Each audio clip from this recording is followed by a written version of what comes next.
स्वागत है आप सभी का एडवांस डिग्री में। आज हम आपको वाटर पोल्यूशन पढ़ाने वाले हैं, जिसे हिंदी में जल प्रदूषण कहते हैं। ये बीएससी और एमएससी दोनों का ही टॉपिक है। तो चलिए देखते हैं वाटर पोल्यूशन होता क्या है। तो देखिए, जो नाम है इसका वाटर पोल्यूशन यानी कि जल प्रदूषित, यानी कि जो जल होता है वो कैसे किन किन चीज़ों से किन किन कारकों से प्रदूषित होता है, आज हम ये पढ़ेंगे। तो इसके कुछ मुख्य घटक होते हैं। तो देखिए, हम आपको एक बुक से पढ़ा रहे हैं जो कि एस के ओझा इस बुक का राइटर है, और ये इकोलॉजी एंड इन्वायरमेंटल पेपर में आपका आता है। तो देखिए, जो वाटर पोल्यूशन है ये क्या होता है, जल जीवमंडल में सर्वाधिक महत्वपूर्ण यौगिक है। यानी कि जो जल है, जल पर ही ये पृथ्वी डिपेंड है। सभी जीव जंतु किसके द्वारा चलते हैं, ये अगर धरती पर पानी हवा पानी नहीं है, धूप नहीं है, तो ये धरती संभव नहीं है। यानी कि इस पृथ्वी की जो कह सकते हैं ग्रोथ है वो रुक जाएगी। और महत्वपूर्ण यौगिक है क्योंकि एक तरफ तो यह सभी प्रकार के जीवों के लिए अत्यधिक महत्वपूर्ण आवश्यक पदार्थ है, दूसरी ओर यही जीवमंडल पोषक तत्वों के संचरण तथा चक्रण यानी कि साइकिलिंग की सहायता करता है। इसके अलावा जल बिजली के निर्माण, तो देखिए, जो वाटर होता है, वाटर से बिजली भी बनती है, यानी कि पानी से बिजली बनती है।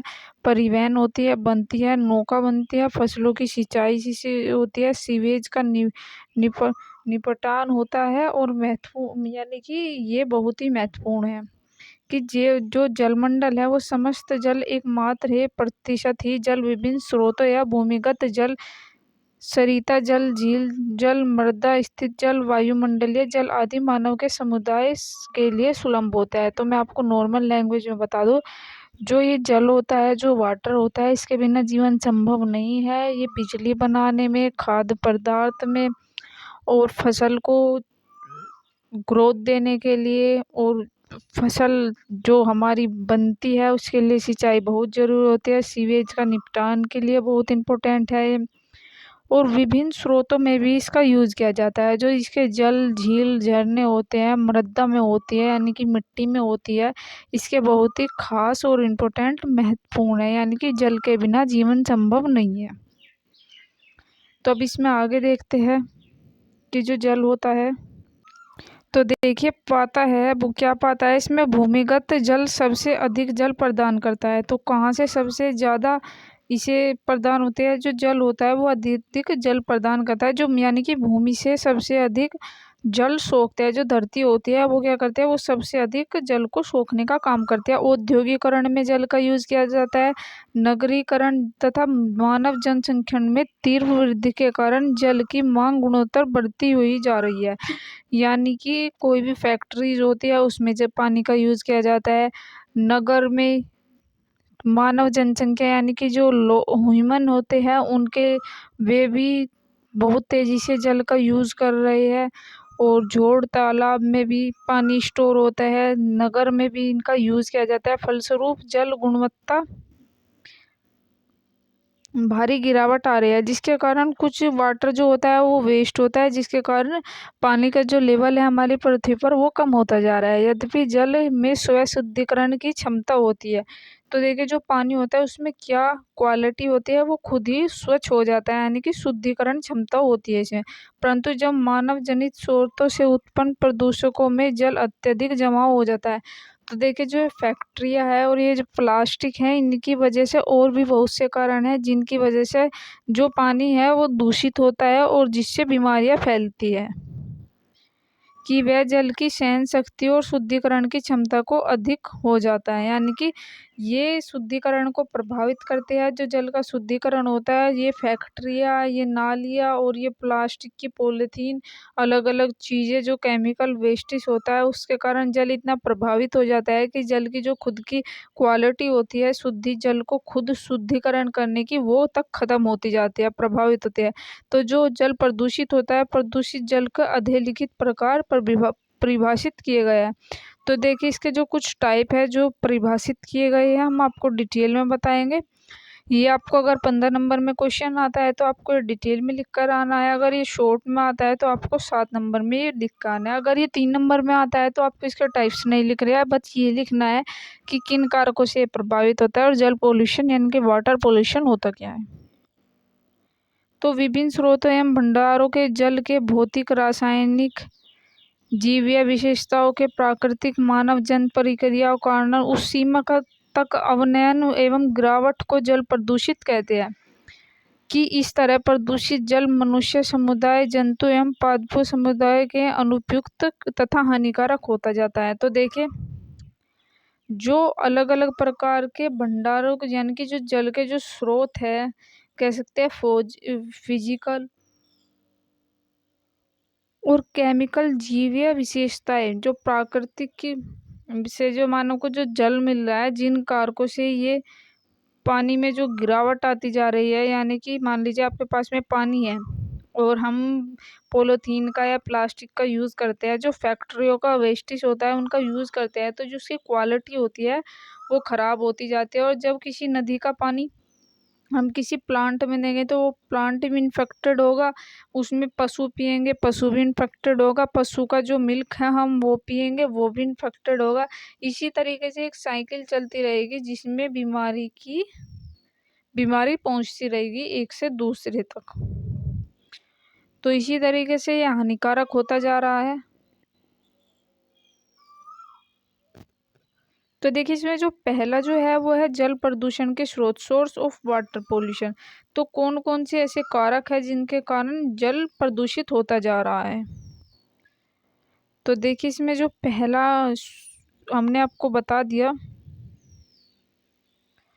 तो ये जो पहला है, ये जल की गुणवत्ता को कम करने वाले तत्वों को जल प्रदूषित कहते हैं। तो देखिए, किसे कहते हैं, जो जल यानी कि जल की जो पानी की जो क्वालिटी है उसे जो कम करते हैं, उन तत्वों को जल प्रदूषण,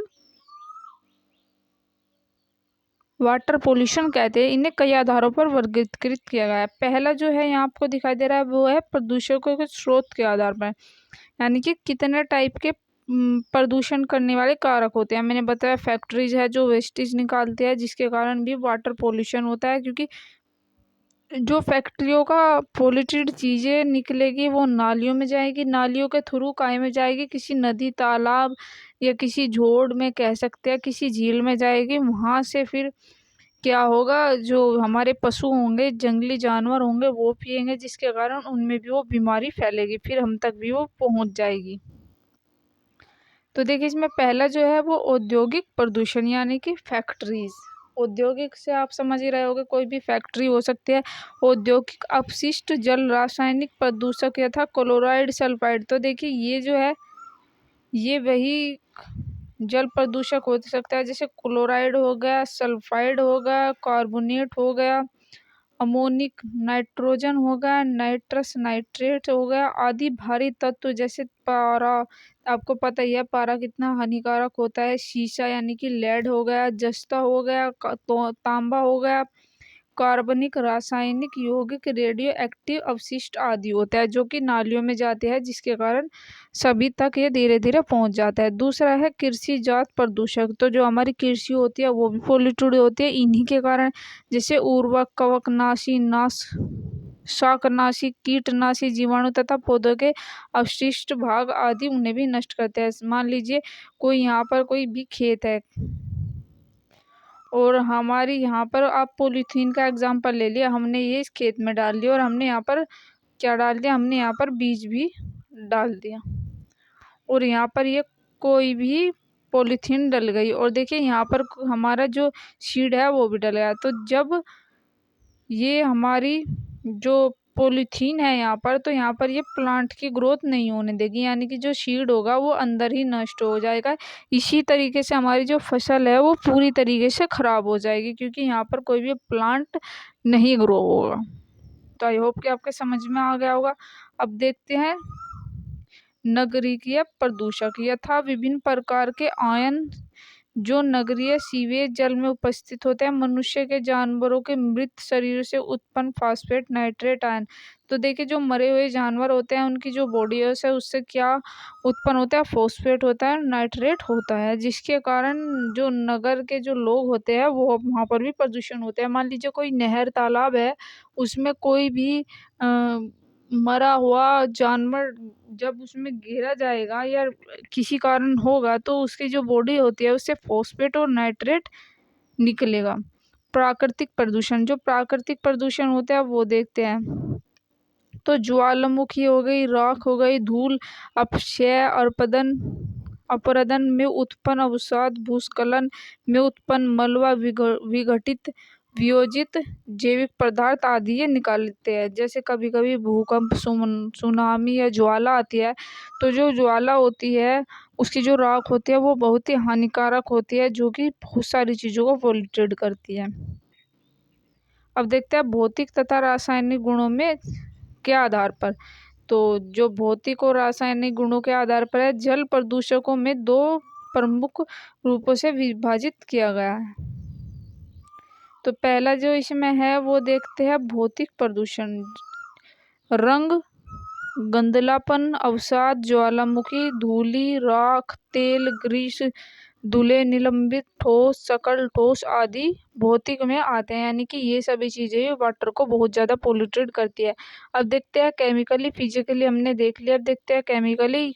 chloride, sulphide, carbonate, ammoniacal, nitrous, nitrate, कीटनाशी, रोगनाशी, शाकनाशी, अन्य प्रकार के रासायनिक यौगिक क्या करते हैं, इसे पोल्यूटेड करने का काम करते हैं। अब देखते हैं विगलनता के आधार पर जल प्रदूषकों को विलगित होने से तथा विलगित न होने पर, यानी कि नॉन डिग्रेडेबल और डिग्रेडेबल पर क्या प्रभाव पड़ता है। तो जो ये प्रदूषक होते हैं प्रदूषकों में विभाजित किया जाता है। जिन प्रदूषकों का जीवीय कारकों यथा वियोजक सूक्ष्म जीवों द्वारा विघटन हो जाता है, जैसे बायोडिग्रेडेबल प्रदूषक होता है। देखिए बायोडिग्रेडेबल और नॉन बायोडिग्रेडेबल में क्या डिफरेंस है।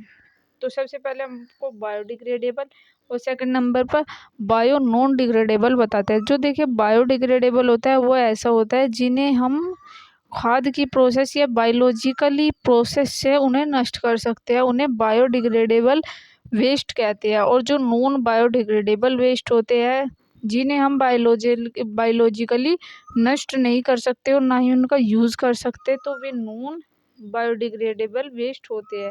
जैसे पॉलीथीन हो गया, प्लास्टिक हो गया, लेड हो गया, यानी कि शीशा हो गया, इन्हें कभी भी नष्ट नहीं किया जा सकता, ये पृथ्वी पर हानिकारक ही होंगे। इन्हें कुछ केमिकल की प्रोसेस से किया जा सकता है लेकिन बहुत लेट तक इनकी प्रोसेस चलती रहेगी, तो ये नॉन बायोडिग्रेडेबल वेस्ट होते हैं। जैसे पौधों तथा जंतुओं के अवशेष हो गए, वियोजक हो गए, सूक्ष्म जीवों विलगित न होने प्रदूषणों को अजैविक प्रदूषण कहलाता है। जैसे रासायनिक विषाक्त ठोस द्रव। अब देखते हैं नेचर ऑफ वाटर पोल्यूशन, यानी कि जो नेचर होता है उस नेचर के द्वारा कैसे वाटर पोल्यूशन होता है। जब प्रदूषण की प्राकृतिक तथा तीव्रता कई कारकों में घनिष्ठ संबंध होता है, यथा अपशिष्ट जल का निपटान तथा उसके शोधन की अवस्था, दूषित करने के वाले स्रोतों के जलीय। तो गाइज ये था आज का आपका वीडियो। अगले वीडियो में हम सॉलिड वेस्ट पोल्यूशन के बारे में बात करेंगे या बायो पोल्यूशन के बारे में बात करेंगे, जो काफ़ी इम्पोर्टेंट है। तो चलिए गाइज मिलते हैं किसी नए टॉपिक के साथ में, जब तक के लिए आप हमारे चैनल से जुड़े रहेगा। तो थैंक यू गाइज, मिलते हैं किसी नए टॉपिक के साथ में, जब तक के लिए आप हमें लाइक कीजिए, सब्सक्राइब कीजिए और शेयर कीजिए और कमेंट करके बताइए वीडियो कैसा बना है।